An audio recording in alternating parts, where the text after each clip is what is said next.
Kapag ikaw ang topic ng tsismis. Ang tsismis o gossip at paninirang puri o slander ay parehong kasalanan.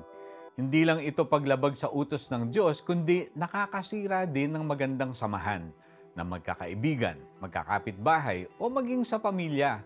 Kahit ayaw natin, may mga pagkakataon na kasali tayo sa usapang may temang tsismis. Pero paano naman kung tayo ang topic o biktima ng tsismis? Sa Bible, biktima rin si David ng tsismis na naging isa sa mga dahilan kung bakit tinugis siya ni King Saul at kanyang mga tauhan. In 1 Samuel 24:9-10, David respectfully confronted King Saul on why he listened to men when they said that David, is out to harm him. He showed the piece of King Saul's robe, proof that he had the opportunity to hurt the king, but he did not.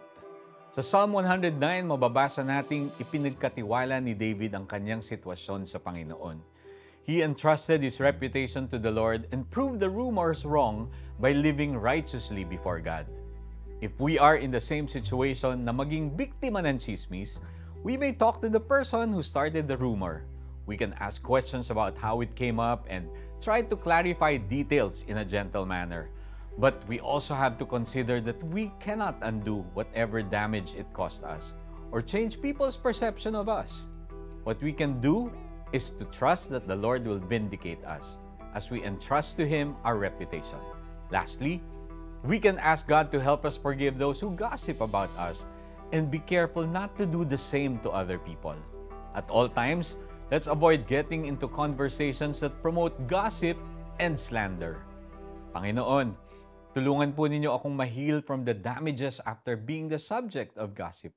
Help me to forgive the people who started and participated in spreading rumors about me. At the same time, help me not be part of gossip. In Jesus' name, I pray. Amen. Have you experienced being gossiped about? Write about it, how it affected and damaged you. Ask the Lord to heal you and help you forgive those people who offended you by their gossip. Huwag kayong magpadaig sa masama, kundi daigin ninyo ng mabuti ang masama. Romans 12:21. This is Iko Gonzalez. God bless you, everyone.